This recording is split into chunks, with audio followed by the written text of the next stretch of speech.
Waktu saya pertama kali mengikuti itu kan saya belum tahu ya, maksudnya saya belum terbiasa ikut pelayanan seperti itu. Kalau gereja ibadah ya sudah pasti, sejak kecil pun kita sudah mengalami itu. Iya, Tetapi waktu saya terjun, ada sesuatu yang di dalam hati saya tuh excited gitu. Ternyata di daerah Pondok Kopi masih ada loh anak-anak prasejahtera yang butuh kita bantu, yang butuh kita kasih, yang butuh kita berikan sesuatu supaya mereka tidak lagi merasa menjadi anak-anak marginal.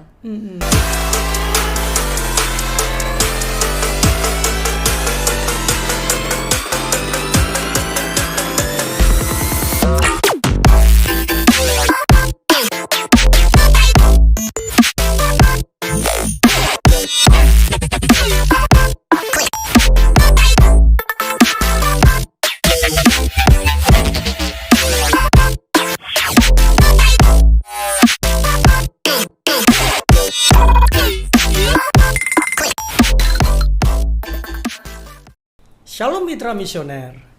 Misi Kita TV adalah wadah dan sarana untuk mengajak, mengedukasi, memotivasi dan menginspirasi serta memobilisasi umat Tuhan supaya terlibat aktif dalam pelayanan misi dan menyebarkan kasih dan terang bagi bangsa-bangsa supaya keselamatan yang daripada Tuhan sampai ke ujung bumi. Misi Kita TV, misi kita semua.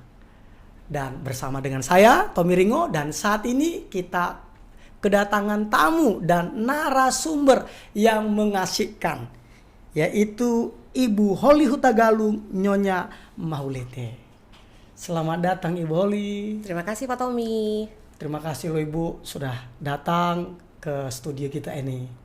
Terima kasih juga atas undangannya Pak Tommy. Iya Ibu. Nah kita sebentar Ibu, kita mau bincang-bincang ini Ibu tentang seputar pelayanan misi. Oke Pak Tommy. Nah tapi sebelum kita bincang-bincang nih Ibu, supaya pemirsa tahu, nah apa sih saat ini kegiatan atau profesi Ibu? Oke. Monggo Ibu, silakan. Siap. Shalom semuanya teman-teman. Perkenalkan, nama saya Holly Hana Hutagalung atau disebut sekarang sebagai Nyonya Mahulete. Saya seorang ibu, seorang istri, dan saya mempunyai 1 orang anak. Dan saat ini saya terlibat dalam pelayanan di salah satu ministry di Jakarta.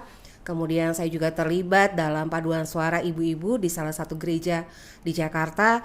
Dan saya juga menjadi salah satu pengurus komunitas musik yang terbesar di Indonesia. Itu saja dari saya Pak Tommy. Wih, luar biasa. Komunitas musik. Iya, apa Pak. itu? Komunitas musik itu sebenarnya komunitas yang berbasis aplikasi. Jadi kalau ditanya kita sekarang mau nyanyi sistem karaoke, udah nggak perlu lagi ke karaoke. Jadi lewat aplikasi itu sekarang kita bisa nyanyi. Dan dari situlah kita bisa mendapatkan teman yang mungkin kita belum pernah ketemu, tetapi mempunyai hobi yang sama, yaitu bernyanyi. Mirip seperti Wising begitu mungkin? Iya, seperti Wising. Tapi nama aplikasinya tetangganya lagi yang satu. Tetangganya lagi. Begitu. Iya, baik. Nah, pertanyaan saya Ibu berikutnya. Awal mulanya Ibu ini kan sebagai pelayan Tuhan, sebagai ibu rumah tangga, sebagai choir begitu. Nah, bagaimana cara Ibu membagi waktu Ibu untuk ikut terlibat dalam pelayanan misi? Oke. Kalau saya sebenarnya karena sudah mempunyai waktu mungkin yang sedikit luang, karena anak saya kan sekarang sudah di wisuda dan tinggal cari pekerjaan saja.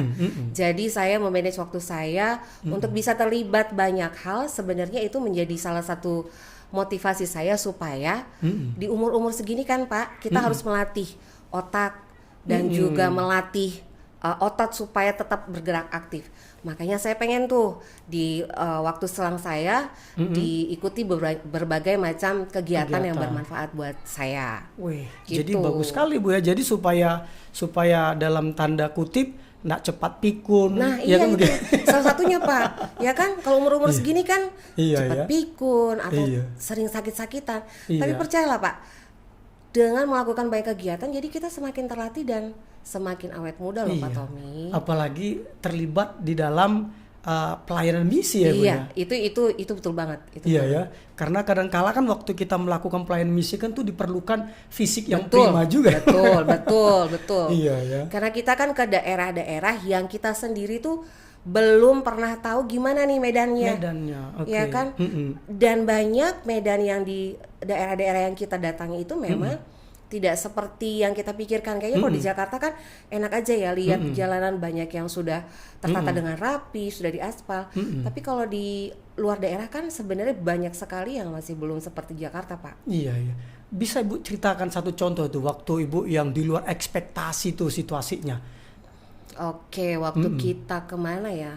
Waktu kita ke Sukabumi, ada juga ke Palu, kemudian ke Lampung. Waktu itu Lampung kita datang misi sewaktu mereka setelah tsunami. Oh, tsunami Lampung itu. Iya. Oke. Kita pergi naik mobil dari pagi dari Jakarta. Kebetulan itu sudah ada tol, jadi mungkin tidak terlalu susah untuk menempuh jarak dari Jakarta sampai ke Lampung.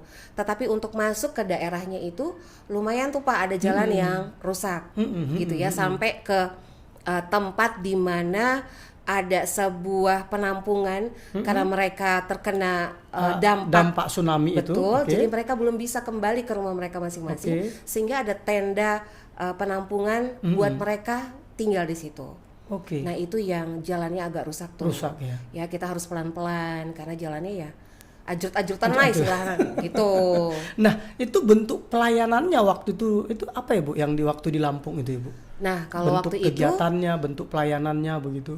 Waktu itu saya sama teman-teman lebih fokus ke anak-anaknya. Oh anak-anak. Karena pada saat itu anak-anak juga banyak Pak.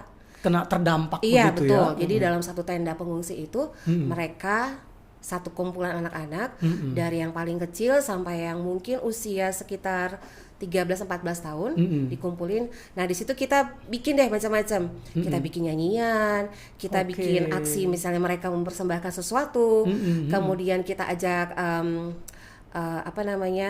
kita ajak main, kita ajak nyanyi, kemudian mereka mempersembahkan sesuatu yang mereka bisa, gitu. Lalu kita kasih goodie bag, tapi di sela-sela itu kita juga ajarin sesuatu ke mereka supaya mereka mendapatkan suatu pelajaran dari apa yang kita berikan kepada mereka. Nah jadi untuk ikut dalam program itu tadi khusus anak-anak, apakah untuk agama atau golongan tertentu atau bagaimana ya? Oh tidak Pak, kami selalu melayaninya semua golongan. Jadi tidak terpaku sama suku, ras, agama, keadaan ekonomi atau keadaan pendidikan, semuanya kita layani. Kita pelayanan tidak memandang siapapun mereka. Begitu Pak Tommy. Iya luar biasa Ibu. Iya. Nah kira-kira Ibu, ini awal-awalnya Ibu bisa terjun dalam pelayanan ini, mungkin coba Ibu ingat-ingat itu berapa tahun atau berapa belas tahun atau berapa puluh tahun, kira-kira tuh gimana sih situasinya atau siapa sih yang ngajak Ibu, kalau ada istilahnya orang dijorokin begitu? Iya. Ingat, waktu itu saya terjun ke dalam ministry ini sebenarnya diajak sama sepupu saya. Sepupu, oke. Iya, sepupu saya. Cuman waktu itu tuh masih sulit untuk mengatur waktunya dan waktu itu kan belum bisa mobil. Berapa tahun yang lalu itu Ibu? Mungkin 15 tahun yang lalu. 15 tahun yang lalu, baik. Nah, waktu dia ajak terus, ayo Hol ikut pelayanan gitu ya. Saya bilang nanti deh. Tapi pada satu saat waktu itu kita ada pelayanan di Pondok Kopi kepada anak-anak Jakarta Timur berarti betul, ya. anak-anak prasejahtera. Terus itulah pertama kali saya terjun. Anak-anak prasejahtera. Betul. Gitu. Di lokasi yang memang mereka tinggal di situ ya dekat sama lokasi sampah dan sebagainya gitu. Jadi pertama kali kami ke sana tuh Pak. Terus setelah itu saya mulai ikutan aktif pelayanan misi. Betul. Iya. Nah, pengalaman apa yang membuat Ibu ketika pelayan di Pondok Kopi itu tadi kan? Apa yang membuat Ibu sampai hari ini masih tetap melakukan pelayanan misi? Pengalaman rohani apa yang Ibu dapatkan? Waktu saya pertama kali mengikuti itu kan saya belum tahu ya, maksudnya saya belum terbiasa ikut pelayanan seperti itu. Kalau gereja ibadah ya sudah pasti, sejak kecil pun kita sudah mengalami itu. Iya, Tetapi waktu saya terjun, ada sesuatu yang di dalam hati saya tuh excited gitu. Ternyata di daerah Pondok Kopi masih ada loh anak-anak prasejahtera yang butuh kita bantu, yang butuh kita kasihi, yang butuh kita berikan sesuatu supaya mereka tidak lagi merasa menjadi anak-anak marginal. Dan sepertinya mulai dari situlah saya selalu punya keinginan daerah mana lagi nih yang akan saya datangi. Gitu. Jadi continue istilahnya. Iya Pak. Kepingin lagi melakukan lagi. Iya betul. Iya. Nah karena itu kan pertama sekali pengalaman Ibu. Itu apa waktu itu kegiatan Ibu pada saat itu? Nah waktu itu kita mengadakan interaksi nih sama anak-anak. Seperti biasa kan nyanyi segala macam gitu ya. Kemudian kita membagikan makanan sehat Pak. Ada kita kasih kacang hijau dan di situ kita datangkan ada seperti permainan untuk anak-anak. Kayak apa tuh namanya? Apa tuh yang permainan yang sekarang ada lagu-lagu nyanyi-nyanyi terus anak-anaknya gerak dan lagu. Bukan. Odong-odong atau apa, nah itu kita pasang odong-odong, panggil odong-odong, kemudian kita bagikan susu, kacang ijo, kemudian kita ada bagikan bingkisan juga dari sebuah perkumpulan yang di luar negeri, kita membagikan bingkisan tersebut, kemudian ya udah interaksi aja sama mereka. Iya gitu Ibu ya. Kasih boneka, kasih pakaian, gitu. Iya. Kenapa saya tanya gitu kan Ibu? Contohnya ke saya gitu ya, contohnya kayak saya ini pertama kali juga mulai terjun ke pelayanan misi, dulu hanya tugas saya itu hanya bawain gitar si hamba Tuhannya plus golok Ibu. Nah, golok, kenapa golok? Itu karena menembus hutan di Sumatera Utara. Betul kan Pak? Jadi Nah, selalu itu ada awalnya. ya Pak ya? Iya. Selalu ada pemicunya nih. Iya, kenapa ada kita pemicunya, betul. akhirnya continue. Iya, seperti Ibu tadi kan ternyata melihat anak-anak itu tadi kan akhirnya Ibu istilahnya Tuhan tangkap hatinya Ibu dan sampai hari ini melakukan pelayanan terhadap anak-anak gitu Iya Ibu. Pak, betul. Wih, luar biasa Ibu ya. Nah, kalau dampaknya secara kehidupan Ibu dalam rumah tangga melaksanakan pelayanan misi ini, kan Ibu juga kan punya anak, begitu kan? Dampaknya apa yang Ibu rasakan dalam rumah tangga, dalam hal kehidupan anak-anak Ibu, gitu? Oke, kalau dampaknya sih cukup signifikan ya Pak. Maksudnya gini, anak saya juga kan belum pernah nih ngelihat gimana sih lokasi atau anak-anak marginal ini berada gitu. Jadi waktu saya ajak anak saya juga terjun sebagai pengajar dan saya juga ngajar di sebuah rumah belajar di daerah Cinere, oke. dia juga jadinya bisa Ini tahu. di kaum marginal ya? Iya. Oke. Anak saya juga bisa tahu bahwa ternyata masih ada anak-anak yang membutuhkan seperti ini gitu. Dan waktu itu kita minim, belum ada pengajar. Jadi saya sama anak saya dan teman-teman juga ikut mengajar di situ Pak. Dengan keadaan yang sangat minim, minim apa ya, fasilitas lah. Anaknya sampai ikut ya? Iya Pak. Wih, luar biasa banget. Iya, harus diajarin Pak. Kalau enggak, itu dampaknya Ibu ya. Kenapa saya tanya begitu? Karena saya punya anak yang kecil, AL, itu umurnya 8 tahun ketika saya video call di salah satu pelayanan di pedalaman Kalimantan, baru saja ada sinyal. Jadi ketika Papa boleh lihat sekelilingnya enggak? Waktu saya tunjukin begini, Ibu Holly, akhirnya kelihatan tuh di tepi sungai. iya. Di tepi sungai itu ada kayak rumah-rumah kecil, gubuk-gubuk kecil. Dia tanya, itu apa itu Papa? Saya bilang, itu toilet Nak. Saya bilang, langsung ayah bilang, saya enggak mau ke sana Papa. Iya betul ya Pak. Iya, jadi kenapa kaget mungkin dia. Iya, karena masih umur 8 tahun kan Ibu. Nah, akhirnya saya jelaskan lah bahwa kehidupan mereka di sini itu butuh kita perhatikan Nak, butuh kita layan dan sebagainya. Oh gitu ya Papa. Nah, makanya dia senang kalaupun saya pergi ke pelayanan ke pedalaman, dia senang gitu loh Ibu. Nah, puji Tuhan tadi kan ternyata anaknya Ibu Holly juga akhirnya ikut juga terlibat untuk pelayanan kepada anak-anak kaum marginal itu Ibu. Iya, betul. Nah, waktu melakukannya itu gimana sih perasaan anaknya? Pernah enggak Ibu tanyakan gitu? Pernah Pak. Saya tanya ini gimana nih, kamu rasanya gimana? Apakah kamu mau ikutan nih ngajar adik-adik kamu nih? Terus dia bilang mau. Justru dia yang lebih semangat gitu loh Pak. Karena saya belum pernah, karena aku belum pernah mah. pengen dong ajarin adik-adik. Jadi dia sendiri mendapatkan sesuatu dari anak-anak tersebut. Dia juga excited untuk ngajar, anak-anaknya juga timbal baliknya ke anak saya itu juga senang gitu loh. Karena mungkin ngerasa tidak terlalu jauh ya. Jadi mereka bisa panggil kakak, lebih enak gitu loh komunikasinya. Iya ya. Itu sukacitanya. Iya, sukacita banget. Iya. Dan dia bisa mengetahui bahwa ternyata kehidupan itu ada yang di atas kita, ada yang di bawah kita gitu loh. Jadi lebih sering bisa melihat ke bawah supaya kita bisa tahu juga kasih Tuhan yang luar biasa itu juga semuanya bisa dirasakan ke semua orang. Yes. Iya. Kenapa saya tanyakan begini pemirsa? Karena ini menjadi pelajaran bagi kita bahwa pelayanan misi itu juga bisa loh kita ajak anak-anak kita. Iya, Kan betul, begitu. Bahkan betul, kita lihat tadi dari Ibu Holly punya anak justru excited banget. Iya, ya. betul. Iya. Malah waktu awal-awal anak-anak kita juga di dalam satu ministry ini juga mempersembahkan sesuatu, Pak. Mereka nari gitu loh. Dan beberapa kali menari di kalangan komunitas marginal ini. Iya, pernah juga. Atau dipanggil kemana juga menari. Jadi maksudnya kita juga ajak anak-anak kita supaya terlibat. Jadi mereka juga tahu papa mamanya pelayanan kemana gitu. Begitu Ibu ya. Iya, Pak. Oke Bu. Nah, ini gimana Ibu? Dari respon dari sang suami ini kan tadi kan famnya tadi tuh yaitu Mahulete dari Pak betul, Mahulete. Iya. Responnya gimana Ibu? Kalau dia sih sepanjang apa yang saya kerjakan positif dia selalu support Pak. Karena apapun yang saya lakukan pastikan saya kasih tahu juga.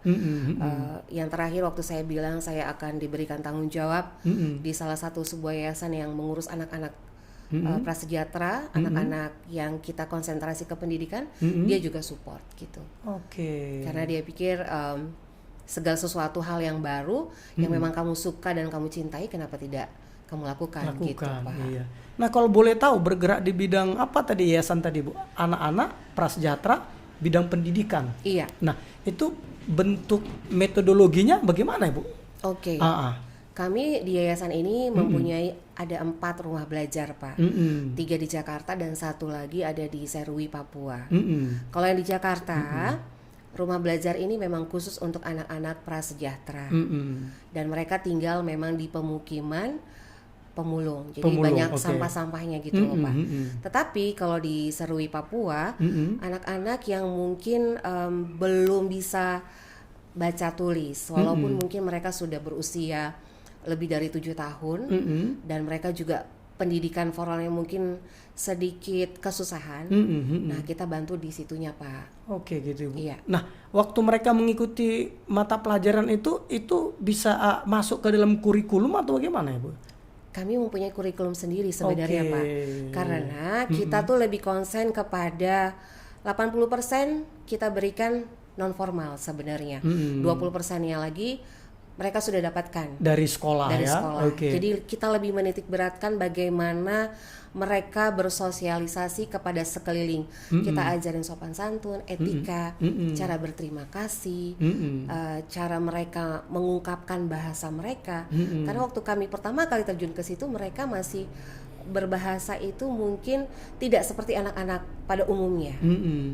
Mungkin tata bicaranya juga kasar ya. Gak sopan gitu loh Pak. Ada makian dan sebagainya gitu ya. Betul. Nah dengan kita terjun ke situ lama kelamaan mereka jadi mengerti nih gimana sih seharusnya punya tata cara berbicara yang baik, kemudian bersikap sopan santun kepada teman ataupun kepada orang yang lebih tua. Banyak hal-hal yang mungkin tidak diajarkan secara formal di sekolah gitu. Itu Pak. Makanya itu pelajaran non formal Ibu ya. Betul. Nah, kalau dari semua ini Bu, pelayanan ini Bu tadi ini lakukan, ini apa sih tantangan terbesarnya gitu loh Bu? Karena kan ya semua ini kan semua yang kita lakukan pasti ada suka dukanya kan begitu. Nah, tantangannya apa sih Bu? Oke, tantangannya salah satu aja ya mungkin ya. Tantangannya pastinya kita belum pernah tahu nih apa yang menjadi apa ya keadaan dari daerah tersebut. Kita nggak tahu tempatnya gimana, terpencil atau gimana, jalanannya seperti apa, orang-orangnya seperti apa, budayanya seperti apa. itu yang mungkin PR buat kita, supaya dimanapun kamu ditempatkan, kamu harus sudah siap nih. Kan kamu katanya mau pelayanan misi. Iya, betul. Pelayanan misi nggak bisa pilih-pilih tempat, Pak. Nggak bisa. Ya, Nggak bisa. betul. Oh, saya maunya yang enak aja. Saya maunya yang tempatnya rumahnya sudah pakai ubin. Yang tanah saya nggak mau. Saya mau yang rumahnya ada kamar mandi. Saya nggak mau yang MCK. Nggak bisa gitu, Pak. Jadi justru tantangannya di situ. Karena kita nggak tahu apa-apa, tapi percaya Tuhan pasti akan kasih kesiapan buat kita, supaya waktu kita ada di tempat itu tuh kita udah siap segala sesuatunya. Yes. Gitu, Ibu. Pak. Iya, karena nanti kadang-kala kan tantangan itu sering sekali kan Ibu dalam bentuk fobia. Tadi saya baru dengar cerita ada yang takut sama ayam. Iya, pelayanan misi kan. Iya. Pelayanan misi itu kan benar-benar ya pada rata-rata kalau di daerah kan pada pelihara ayam kan begitu kan. Nah, ini berarti harus dipersiapkan mental-mental seperti itu Ibu ya. Salah satu yang harus dipersiapkan paling penting adalah hati sih, Pak. Hati ya. Hati.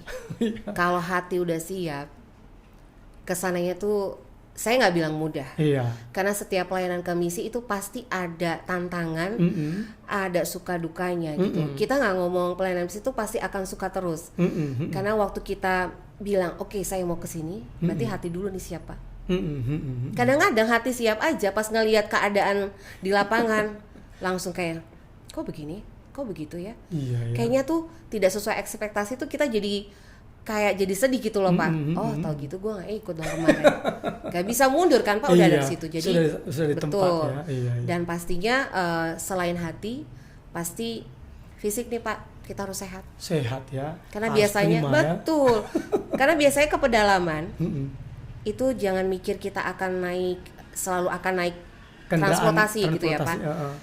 Kadang-kala kita harus bisa juga jalan kaki. Iya, betul. Dari satu rumah ke rumah lain, dari satu desa ke desa lain. Betul. Ataupun kalau iya naik motor, tapi naik motornya mungkin yang medannya, motor trail gitu ya, yang sesuai dengan medan lokasi tersebut. Lokasinya. Iya. Ibu. Jadi kalau nggak siap, Pak, kayaknya nanti susah ya, Pak ya. Berarti hati yang harus dipersiapkan, Ibu ya. Baru juga mungkin pihak penyelenggara mungkin juga sudah menjelaskan ya sedikit banyaknya tentang situasi kondisi tempat yang mau dituju supaya mereka para peserta dapat gambarannya, Ibu ya. Dan satu lagi, Pak, harus mau bayar harga. Mau bayar harga, Ibu. Contohnya, Ibu. Contohnya nih, misalnya kita mau ke satu daerah gitu ya. Terus kita udah tahu nih dari cerita teman-teman yang sudah survei mungkin atau dari informasi teman-teman kita yang sudah ada duluan di sana gitu ya. Tetapi bayar harganya, kita mau nggak bayar harga secara waktu kita, tenaga kita, pikiran kita, atau bahkan dana kita, Pak. Karena untuk pelayanan misi kan kita semuanya sendiri, Pak. Sendiri ya. Betul. Jadi benar-benar mempersembahkan sesuatu yang berharga kepada Tuhan ya. Betul. Iya ya. Nah, kembali lagi Ibu. Tadi pelayanan rumah belajar, Pak. Rumah belajar itu tadi. Nah, itu prosesnya gimana sih, Bu? Proses untuk supaya orang itu boleh ikut rumah belajar itu ada enggak syarat dan ketentuannya begitu? Oh, kalau untuk anak-anak yang ada di lingkungan tersebut sebenarnya mereka sudah punya lapak sendiri, Pak. Jadi sebelum waktu itu kita mendirikan rumah belajar ini, mereka sudah ada di situ dengan komunitasnya sendiri. Makanya kita memakai mereka supaya mereka istilahnya jadi ininya kita dulu deh. Jadi rumah belajarnya kita dulu gitu. Nah, di tempat lain juga kita gitu, Pak. Menemukan salah satu lapak pemulung dan kita lihat nih anak-anaknya ada apa enggak. Kalau memang anak-anaknya ada, nah kita minta izin, boleh nggak kita terlibat untuk memberikan pengajaran kepada anak-anak mereka gitu. Itu jadi itulah ininya, Ibu ya. Jadi berdasarkan ada atau tidak anak-anaknya, kurang lebih seperti itu, Ibu ya. Betul, nah, Pak. Kalau dari mitra misioner ini ada yang kepingin, saya kepingin dong terlibat ngajar begitu, ada enggak syarat dan ketentuannya, Ibu? Sebenarnya syarat dan ketentuannya secara gamblang sih nggak ada ya, Pak. Yang pasti cinta anak-anak itu udah pasti. Cinta anak-anak itu poinnya ya, cinta anak-anak. Dan mau mengajar gitu ya, punya hati untuk melayani anak-anak. Dan Kalau udah punya hati berarti segala macam yang mungkin dia akan temui di lokasi tersebut sudah tidak menjadi masalah gitu loh Pak.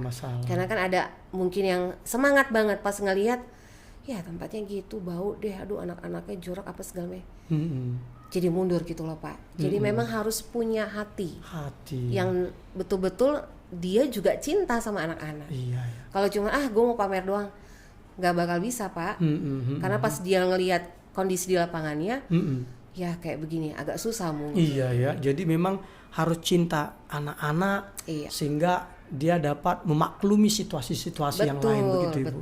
Betul. Oh gitu Ibu ya. Iya Pak. Nah jadi kira-kira Ibu kan udah melayani nih, pernah nggak sih Ibu mengalami namanya apa ya? Kalau bahasa anak muda sekarang burn out lah kan begitu kan? Di dalam melakukan ini kan ya seperti kalau di dalam Alkitab kan yang mengalami burnout itu kan Nabi Elia tuh kan begitu kan. Nah, pernah enggak Ibu alami namanya burnout itu? Kalau burnout mungkin enggak ya. Cuman mungkin ada satu masa mungkin kita kayaknya stagnan nih. Tuhan kok kayaknya nggak bawa kita lagi kemana-kemana gitu loh. Jadi kayaknya bingung nih. Bingung. Kita mau ngapain? Kayaknya jadi kalau nggak ngapa-ngapain kayak malah aneh. Karena kita sudah terbiasa melakukan itu kan Pak, dalam satu waktu tertentu gitu. Selalu istilahnya ada progresnya, ada kegerakannya. Iya betul. Jadi malah kalau diem kita nggak kemana-mana nih gitu loh. Kita pengen dong kesini lagi, ada ini nggak, ada pelayanan lagi nggak gitu loh Pak. Tapi kalau burnout enggak, karena bagi saya pribadi setiap daerah tuh kayak suatu excitement aja, sesuatu hal yang baru yang harus kita tanggapi dengan semangat sih Pak. Jadi belum ada sih, belum pernah. Nah gitu. Gimana Ibu menanggulangi perasaan stagnan itu Ibu? Apa yang Ibu lakukan? Nah salah satu cara adalah saya tetap berkomunikasi atau berinteraksi sama teman-teman atau sama anak-anak rohani atau anak-anak binaan kita Pak. Karena dengan adanya komunikasi yang terus menerus, kita juga sering fellowship bersama, itu apinya tetap ada. Gitu ya. Kalau misalnya kita nggak ada komunikasi, kita nggak pernah ketemuan lagi, mungkin lama-lama jadi akan bosen ya. Iya. Berarti kita perlu namanya feedback begitu Ibu ya. Betul. Evaluasi, feedback, baru memikirkan langkah-langkah ke depan. Jadi bukannya berhenti Bu, bukan. Tapi justru merencanakan langkah-langkah berikutnya. Betul. Itu cara mengatasi ketika sempat mengalami namanya stagnan itu. Iya Pak. Nah biasanya perasaan stagnan itu berapa lama tinggal Ibu di hati kita gitu Ibu? Saya sih nggak mau lama-lama ya Pak, karena kalau stagnan itu biasanya justru nggak ada kegiatan. Kayaknya tuh kalau nggak ada kegiatan malah kayak kaku gitu ya, malah kayak sepi gitu. Nggak lama sih Pak, paling mungkin seminggu 2 minggu lah. Gitu ya. Gitu. Kalau nggak yang kita, ayo kapan kita kemana lagi? Tuh biasanya kalau kayak gitu tuh teman-teman langsung semangat, ayo kita kemana lagi nih, daerah mana lagi nih gitu loh Pak. Nah, gimana cara menjaga supaya kita ini di masa-masa stagnan itu kita itu tetap on the track. Contohnya kan seperti Daud kan itu Ibu kan. Dia kan hanya menggembalakan 2-3 ekor kambing domba, tapi dia karena dia kan soalnya stagnan banget itu kan 2-3 ekor. Tapi dia itu benar-benar tetap on the track, bahkan ketika Tuhan panggil dia benar-benar siap gitu kan Ibu. Nah, gimana caranya supaya kita waktu lagi pelayanan kita, perasaan kita lagi stagnan, kita tetap on fire begitu. Ya, jaga hubungan sama Tuhan, Pak. Udah pasti. Karena mungkin kalau kita sesama manusia pasti ada bosannya ya, Pak. Ada bentrokannya, ada clash-nya gitu. Tapi selama itu hubungan kita baik sama Tuhan, pasti yang kayak gitu tuh akan meredup sendiri gitu loh. Tapi kalau udah kering, kerontang, terus kita jauh sama Tuhan, tambah jauh lagi tuh Pak. Iya Ibu ya. Jadi jaga tetap hubungan sama Tuhan supaya kita terus komunikasi nih sama Tuhan. Sehingga apapun yang kita terima dari Tuhan itu yang tetap membuat kita ada apinya. Gitu loh. Tetap ada rohnya menyala-nyala untuk pelayanan gitu. Walaupun kita nggak pelayanan misi, tapi paling tidak kan kita bisa pelayanan untuk diri kita sendiri, keluarga kita dulu gitu loh Pak. Iya. Kan? Jadi kita jaga hubungan, betul. Kita jaga api itu dengan Tuhan. Nah biasanya Ibu menjaganya itu gimana Ibu? Kan ada orang biasanya entah puasa atau apa begitu kegiatannya Ibu, untuk jaga itu gimana waktu itu Ibu? Saya mah simpel aja Pak. Kalau tidak berhubungan sama teman-teman yang seiman, gitu ya, entah itu di gereja atau di ministry, ya baca firman, dengerin lagu rohani. Dengerin lagu rohani ya, betul. Ya komunikasi, sharing baca firman, betul, betul, baru. Pak. Iya, komunikasi sama keluarga, karena itu salah satu juga yang membuat kita jadi tetap semangat gitu Pak. Orang-orang terdekat kita di keluarga yang support pelayanan kita kan Pak. Iya. Gitu Ibu ya. Nah, dari sekian nih pengalaman Ibu melayani Tuhan, terjun di dalam pelayanan misi, ada ndak satu peristiwa yang berkesan sama Ibu? Kalau contohnya saya kan berkesan tuh yang saya bilang tadi tuh, saya bawa gitar, bawa golok, itu berkesan bagi saya karena saya kira tuh golok tuh untuk apa? Ternyata katanya siapa tahu karena Sumatera Utara ada binatang buas ya untuk menjaga hal-hal seperti itu. Nah, kira-kira ada enggak satu peristiwa yang paling sangat berkesan sama Ibu? Kalau saya mungkin boleh cerita waktu keadaan di Palu ya Pak. Pada saat itu kita ada pelayanan di satu lapangan terbuka yang luas banget. Itu kayaknya lebih dari lapangan bola, luas banget.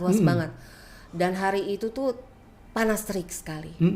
Dan puji Tuhan. Panas terik sekali, Panas terik banget. Jadi kalau orang-orang di sana mau ke situ tuh kayaknya kalau panas terik kayaknya nggak jadi ya. Tapi saya ngelihat semangatnya mereka itu mau datang, duduk di terpal di lapangan yang luas itu Pak. Terbuka. Tidak ada atapnya. Tidak ada sama sekali. Penutup atasnya. Lanjut Ibu. Dan mereka duduk di situ dengan tertib, anak-anak, anak muda, orang tua, semuanya ada di lapangan itu tanpa pakai payung, pakai topi dan segala macam, dan mereka bisa mengikuti apa yang kami lakukan. Kita nyanyi, kita joget, kita nari, mereka ikutin Pak. Padahal kalau mau dilihat itu terik banget, siapa sih yang mau panas-panasan? Iya. Dan mereka masih tetap konsentrasi, fokus. fokus. Dan itu banyak Pak yang datang, banyak. Jadi saya amazed aja bahwa ternyata untuk pelayanan itu nggak perlu suatu tempat yang mewah. Iya. Lapangan terbuka tanpa ada pohon, cuma ada rumput atau bahkan tanah. Tanah yang mungkin debunya bisa keangkat gitu ya Pak. Kalau banyak orang gerak juga. Betul. Itu aja udah cukup Pak. Iya. Kita juga waktu itu kayaknya musiknya nggak sampai heboh deh, nggak. Kayaknya cuman gitar doang satu atau cuman kita pasangin musik udah. Kayaknya cuman gitar malah Pak. Tapi mereka tuh sukacita Pak. Sukacita ya. Betul. Di tengah terik matahari itu ya. Konsentrasi, sukacita. Betul. Masih fokus juga. Masih fokus. Wih, luar biasa. Terus kita juga adakan beberapa permainan tuh Pak. Mereka ikuti. Di terik matahari itu. Betul. Kebayang nggak Pak? Dan mereka juga terlibat di dalam permainan itu. Terlibat. Justru excited sampai kesannya jadi kayak rebutan. Iya. Karena mereka saking antusiasnya pengen ikutan gitu loh Pak. Dan itu yang paling berkesan Ibu ya. Iya. Oke Bu. Nah Ibu, mungkin ada di antara pemirsa itu mungkin berpikiran begini atau punya pengalaman, gimana nih kalau keluarga gue nggak support gue? Gimana cara menanggulanginya supaya saya walaupun saya tidak disupport keluarga gue, tapi gue bisa dapat terlibat dalam pelayanan? Gimana menurut Ibu Holly? Sebaiknya sih harus dapat support ya Pak. Karena apalagi kalau kita seorang ibu atau seorang istri, pasti harus dapat restu nih dari suami dan anak gitu. Kalau misalnya enggak, mungkin sebaiknya kita berdiam dia dulu. Maksudnya gini, biar mereka lihat apa yang kita kerjakan tuh sesuai nggak. Kadang-kadang kan mungkin mereka belum lihat contohnya nih Pak, jadi mereka nggak bolehin kita kan. Tapi mungkin once kita sudah memperlihatkan bahwa buah-buah itu ada dalam hidup kita, tanpa dikarang-karang ya Pak, maksudnya mereka sendiri melihat perubahan kita, mungkin akan otomatis akhirnya izin itu boleh nih Pak, supportnya jadinya diberikan. Iya, mungkin gitu. juga mungkin bisa dalam bentuk ini saya kira Ibu ya kan, tidak harus dia pergi terjun ke dalam dunia pelayanan kan Ibu ya, misi. Kan mungkin bisa melalui doa kan begitu Ibu ya. Bisa juga melalui bantuan dana, pakaian layak pakai kan begitu kan Ibu. Betul. Ya? Saya juga kalau pelayanan misi nggak selalu bisa pergi Pak. Tapi saya lakukan apa yang bisa saya lakukan. Betul. Gitu kan. pelayanan itu kan nggak melulu harus Pergi. konteksnya pergi, Iya, betul. gitu ya, keluar.